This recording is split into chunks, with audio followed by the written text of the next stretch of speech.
कई साल पहले की बात है। एक छोटे से राज्य में एक बौद्ध भिक्षु निवास कर रहे थे, जिन्हें सभी जगहों पर उनके ज्ञान के बड़े चर्चे थे। वह बौद्ध भिक्षु बहुत ज्ञानी थे। उनके पास लोग बहुत दूर दूर से आते थे ताकि वे उनसे अपनी समस्याओं का समाधान प्राप्त कर सके। उनके पास कोई भी कैसी भी समस्या लेकर क्यों ना आए, वह समस्या का समाधान अवश्य करते थे। जब भी वह किसी की समस्या सुनते तो उस समस्या को बड़े ही ध्यान से सुनते, समझते, उसमें लीन हो जाते और उसके बाद कुछ देर के लिए वह आंखें बंद करते और समस्या के बारे में अच्छे से सोच विचार करते और उसके बाद उसका समाधान देते। ऐसे में कोई भी व्यक्ति उनके बारे में केवल एक ही बात सोचता था, शायद इन साधु के पास कोई ऐसी चमत्कारिक शक्तियां हैं जिससे यह समाधान पूछते हैं और उसके बाद हमें वह समाधान बताते हैं। एक बार एक युवक ने उन महाराज से यह पूछ भी लिया, क्या आपके पास ऐसी कोई चमत्कारी शक्तियां हैं जिसके कारण आप हमारी समस्याओं का समाधान करते हैं, या आपके पास ऐसी कोई दिव्य दृष्टि है जिससे आप हमारी समस्याओं का समाधान खोज पाते हैं? उस युवक की यह बात सुनकर वह साधु जोर जोर से हंसने लगे, लेकिन उन्होंने उस युवक की बात का कोई जवाब नहीं दिया। उसके कुछ ही दिनों बाद उस राज्य में एक बड़ी अजीब सी घटना घटी। उस राज्य में एक बुढ़िया औरत रहा करती थी जो अपने पूरे घर में अकेले ही रहती थी। उसका कोई ना था। उस राज्य से होकर 4 मित्र अपने घर की ओर जा रहे थे। वे लोग दूसरे नगर में काम करके पैसा इकट्ठा करके अपने गांव की ओर जा रहे थे। ये बात बहुत पुराने जमाने की है, जब यातायात के साधन ना हुआ करते थे, इसलिए वे लोग पैदल ही यात्रा किया करते थे। इसी कारण वे चारों मित्र अपने अपने धन को इकट्ठा करके अपने गांव की ओर प्रस्थान कर रहे थे। उन चारों ने अपना अपना धन एक छोटी सी पोटली में रखा था और उसी पोटली में उन सब की सारी कमाई थी। तभी उन चारों मित्रों में से एक मित्र कहता है, मित्रों, इस तरह से यदि हम अपना धन अलग अलग रखेंगे तो इससे हमारा धन चोरी हो सकता है। क्यों ना हम अपना सारा धन एक ही पोटली में रख दें, जिससे हम सब इस पर ध्यान भी दे सकेंगे और हमारा धन सुरक्षित भी हो जाएगा। और जब हम अपने गांव पहुंच जाएंगे तो हम वहां पर अपना अपना हिस्सा इसमें से ले लेंगे। उन तीनों मित्रों ने उस युवक की बात मान ली और वे सभी मिलकर अपना धन एक ही पोटली में रख देते हैं और वे सभी मिलकर अपने गांव की ओर आगे बढ़ते हैं। चलते चलते काफी समय बीत चुका था और अब रात्रि होने वाली थी। तभी आगे चलकर रास्ते में उन्हें एक घर दिखाई दिया जहां पर एक बूढ़ी औरत रहा करती थी। रात्रि का समय भी हो चुका था और उन चारों मित्रों को रात रुकने के लिए कोई ना कोई जगह की आवश्यकता भी थी। ऐसे में उन चारों ने मिलकर यह योजना बनाई कि वे लोग आज रात इसी घर में ठहरेंगे। इसलिए वे चारों लोग उस घर की ओर आगे बढ़ते हैं। उस घर का दरवाजा खटखटाते हैं। तभी सामने से एक बूढ़ी औरत दरवाजा खोलती है और उन चारों मित्रों में से एक मित्र हाथ जोड़कर उस बूढ़ी औरत से कहता है, माता जी, हम अपने गांव की ओर जा रहे थे, लेकिन यहां रास्ते में ही रात हो गई और अब हम इतनी रात में सफर नहीं कर सकते। इसलिए हमारी आपसे विनंती है कि हम आपके यहां पर एक रात रुकना चाहते हैं। सुबह होते ही हम यहां से चले जाएंगे।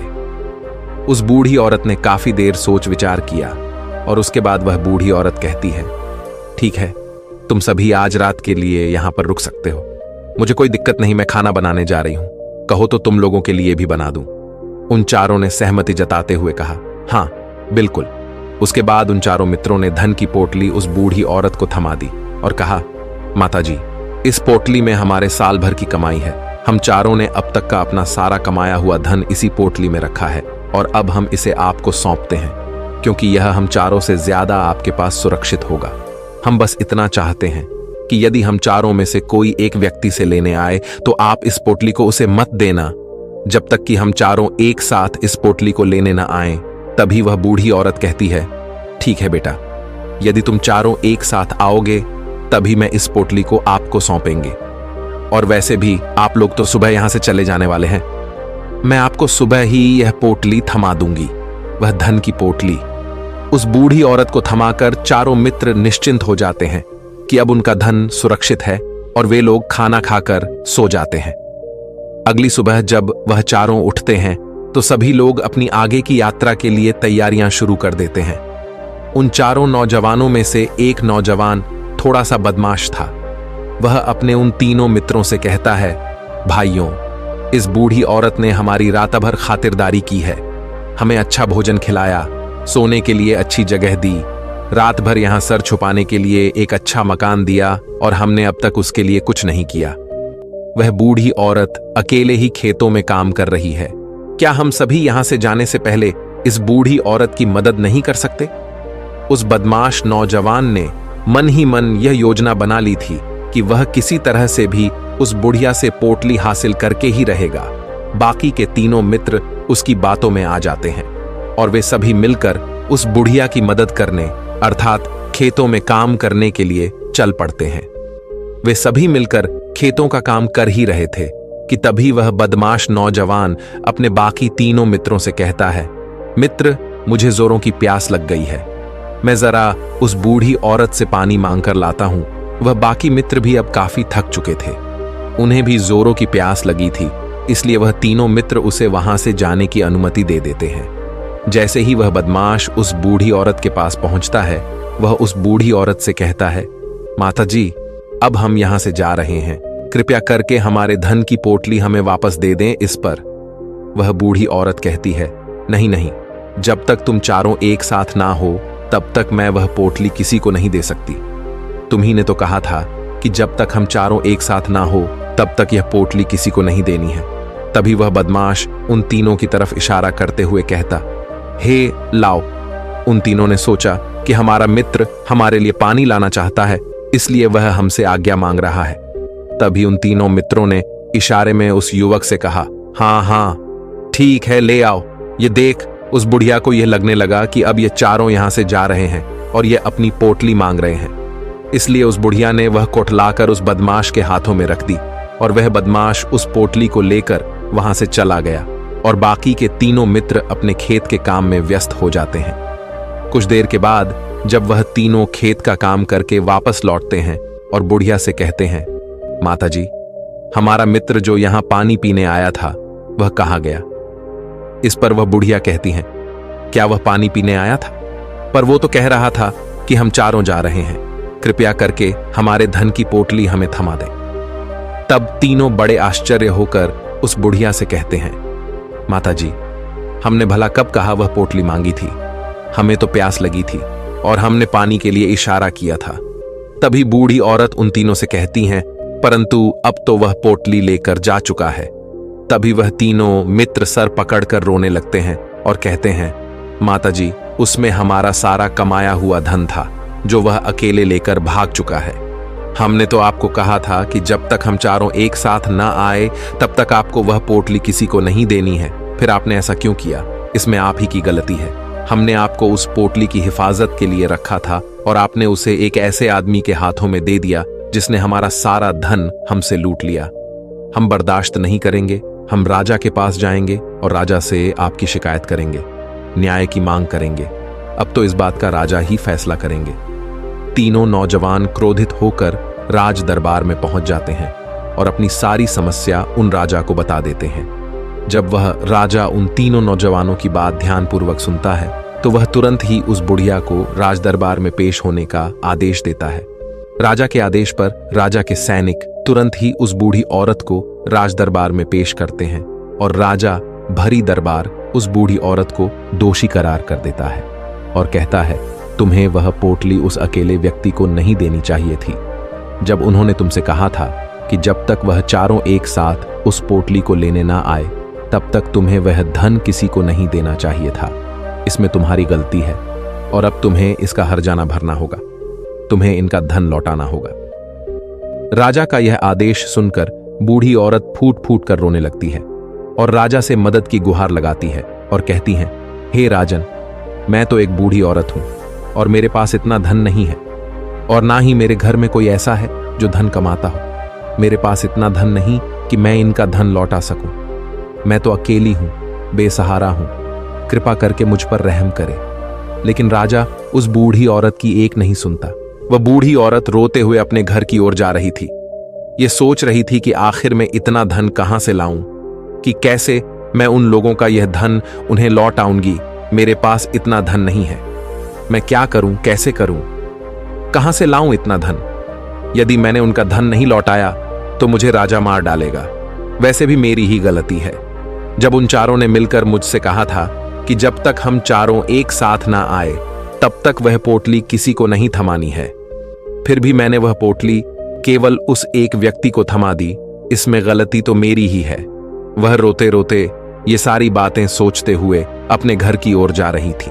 तभी रास्ते में उस बूढ़ी औरत को वहीं संत मिले जो उस नगर में किसी भी समस्या का समाधान बड़ी ही सरलता और सहजता से करते हैं। उन्होंने उस बूढ़ी औरत से कहा, क्या बात है बेटी, क्यों रो रही हो? इस पर वह बूढ़ी औरत उस संत को सब कुछ सच सच बता देती है और कहती है, हे महाराज, इसमें गलती तो मेरी ही है। उन चारों ने तो पहले ही कहा था कि जब तक वे चारों एक साथ ना आए तब तक वह पोटली मुझे किसी को नहीं देनी है, लेकिन मेरी हिम्मत मारी गई थी जो मैंने वह पोटली केवल एक व्यक्ति को थमा दी और वह उनका सारा धन लेकर वहां से भाग गया। लेकिन अब मुझे यह समझ नहीं आ रहा कि मैं वह सारा धन कहां से लाऊं, कैसे जुटाऊं। मेरे पास इतना धन नहीं है और राजा ने तो आदेश भी दे दिया है कि मुझे उनका धन लौटाना ही पड़ेगा, लेकिन मैं यह समझ नहीं पा रही कि इतना सारा धन मैं कहां से लाऊंगी। तभी वह संत उस बूढ़ी औरत से कहते हैं, शांत हो जाओ, मैं कोई ना कोई रास्ता जरूर निकाल लूंगा।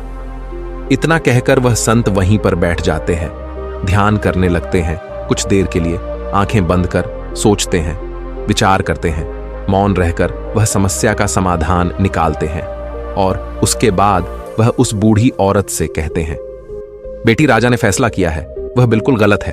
आपने जो किया इसमें आपकी कोई गलती नहीं है। राजा का फैसला गलत है।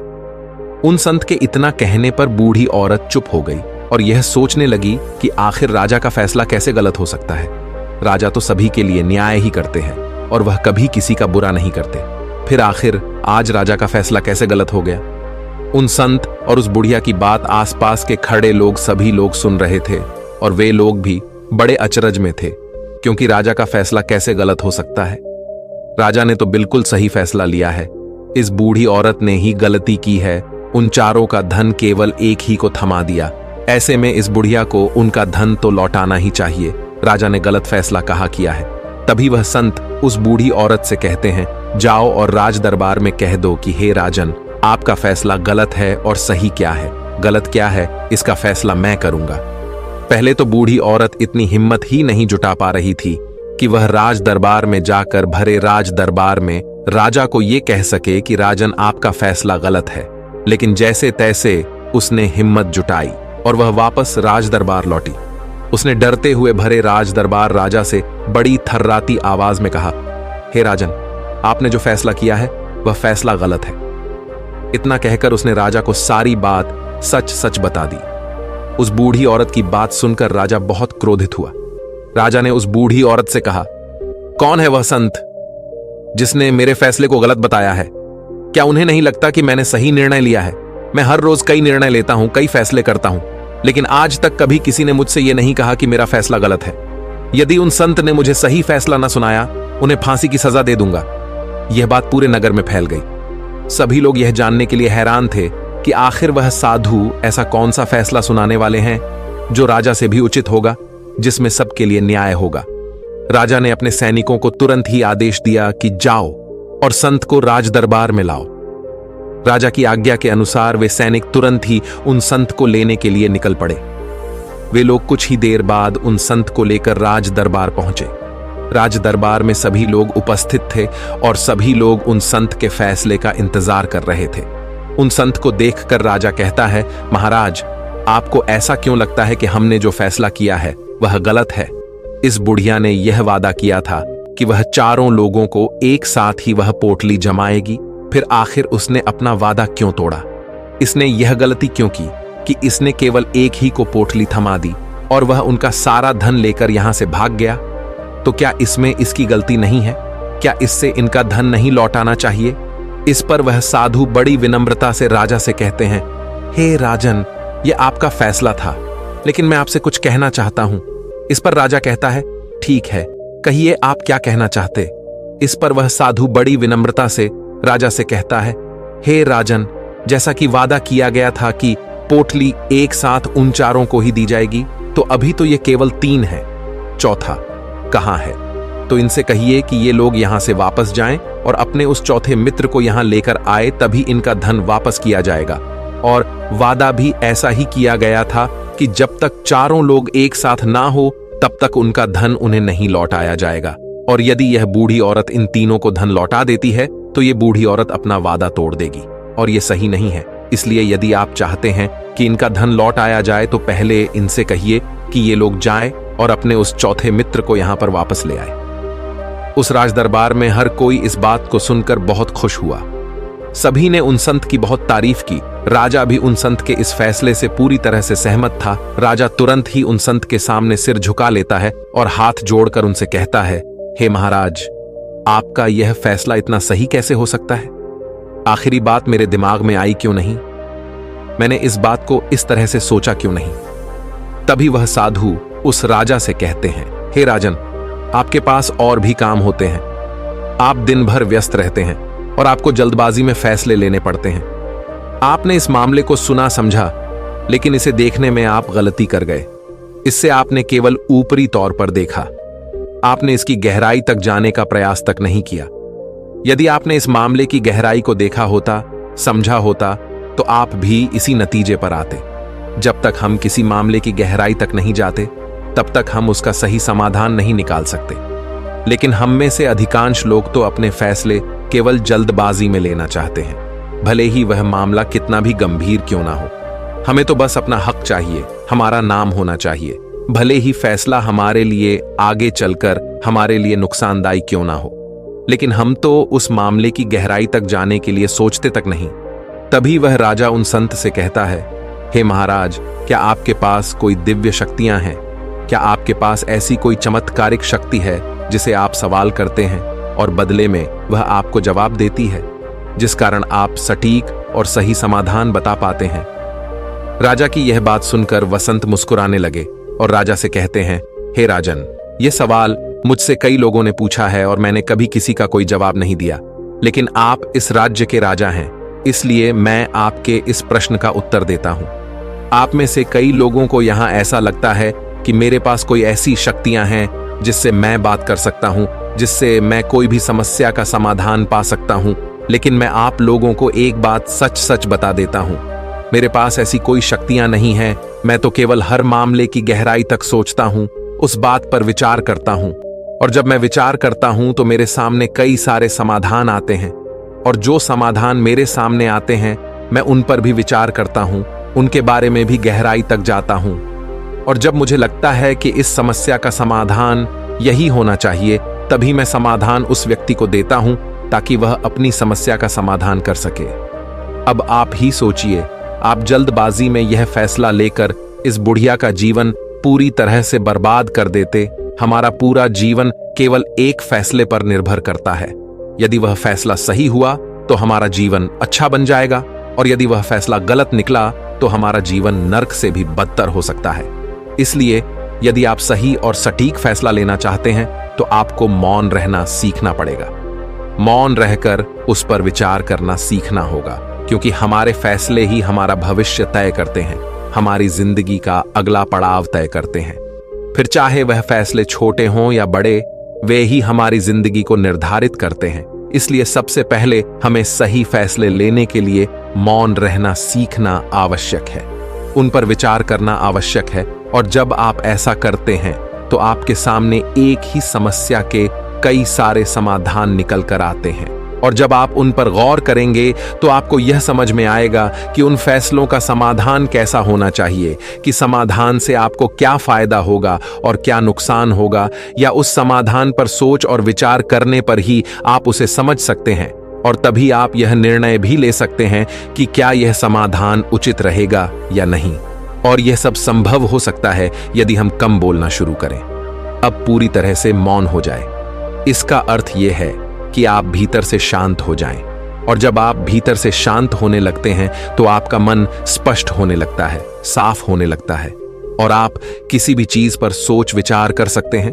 और जब आप भीतर से शांत होने लगते हैं तो आप ऊपर से भी कम बोलते हैं, और जब आप धीरे धीरे कम बोलने के आदी हो जाते हैं तो आप साफ और स्पष्ट तौर पर सोच और समझ पाते हैं। आपके विचारों में शुद्धता आ जाती है, जिससे आप आपको यह साफ और स्पष्ट देखने को मिल जाता है ये कौन सा फैसला सही होगा और कौन सा फैसला गलत होगा। आपको उस परिस्थिति में क्या करना चाहिए और क्या नहीं करना चाहिए। लेकिन हम में से अधिकांश लोग अपने आप को सही साबित करने के लिए, अपने आप को ऊंचा साबित करने के लिए अत्यधिक बोलते हैं और इतना बोलते हैं कि हर कोई उनकी बातों को गंभीरता से नहीं लेता। उन्हें ऐसा लगता है कि मानो ज्यादा बोलना ही हमारे लिए हमारा शस्त्र है, लेकिन वह यह भूल जाते हैं कि वह अत्यधिक बोलकर मूर्ख बन रहे हैं।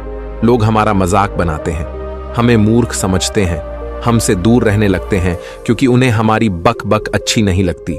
लेकिन जब आप भीतर से शांत होने का प्रयास करते हैं और धीरे धीरे भीतर से शांत होने लगते हैं तो आप खुद ब खुद ऊपरी तौर पर कम बोलना शुरू कर देते हैं।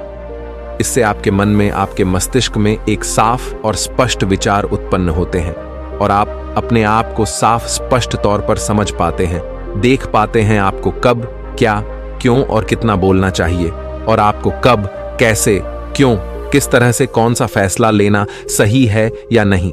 यह भी आप अच्छी तरह से समझ और जान पाते हैं। जब आप कम बोलना शुरू करते हैं तब आप अपने आप को बहुत अच्छी तरह से समझना शुरू कर देते हैं, अपने आप पर अच्छी तरह से विचार करना शुरू कर देते हैं। तब आपको यह बात भी बहुत अच्छी तरह से समझ में आने लगती है कि जो हम बेकार की बक बक करते हैं उस पर हमारे शरीर की बेवजह ही कितनी सारी ऊर्जा यूं ही व्यर्थ हो जाती है, नष्ट हो जाती है, जिसे हम चाहे तो किसी जरूरी काम में लगा सकते हैं, फैसले लेने में लगा सकते हैं, जिससे हम तनाव मुक्त रह सकते हैं और हमें अच्छी नींद भी आ सकती है। और यदि आप इसी प्रकार सोच विचार कर फैसले लेना शुरू करते हैं तो आपका मस्तिष्क भी अच्छी तरह से काम करने लगता है और आपका मस्तिष्क पहले से भी ज्यादा शक्तिशाली हो जाता है। और इसका एक बहुत अच्छा उदाहरण भी आपको मैं बताना चाहूंगा। जब आप स्कूल में पढ़ते थे या फिर आज भी आप पढ़ रहे हो तो आपने देखा होगा कि जो बच्चे होनहार होते हैं, होशियार होते हैं, वे लोग बहुत कम बातें करते हैं और अपना समय सही चीजों में लगाते हैं। वह अधिकांशतः अपना समय मौन होकर ही बिताते हैं। इसी वजह से वह पढ़ाई करने में बहुत तेज होते हैं। वह जो कुछ भी पढ़ना चाहते हैं वह उसे याद कर ले जाते हैं। लेकिन वहीं पर दूसरी तरफ जो लोग बहुत अधिक बोलते हैं, यदि आप उन्हें पूरे 24 घंटे भी दे दें तो भी वह उस तरह से उन चीजों को याद नहीं रख सकते जिस तरह से वह मौन रखने वाले बच्चे उन बातों को याद कर लेते हैं। और कम बोलने का अर्थ यह नहीं कि आप ऊपर से कम बोलें, बल्कि आप भीतर से कम बोली हैं, भीतर से शांत रहिए। यदि आप रोज इसका अभ्यास करते हैं तो केवल कुछ दिनों में ही इससे होने वाले लाभ आपको आपके सामने नजर आने लगेंगे। दोस्तों, उम्मीद करता हूं आपको ये कहानी पसंद आई होगी। तब तक के लिए आगे बढ़िए, हिम्मत कीजिए और तोड़ दीजिए सारे बंधनों को।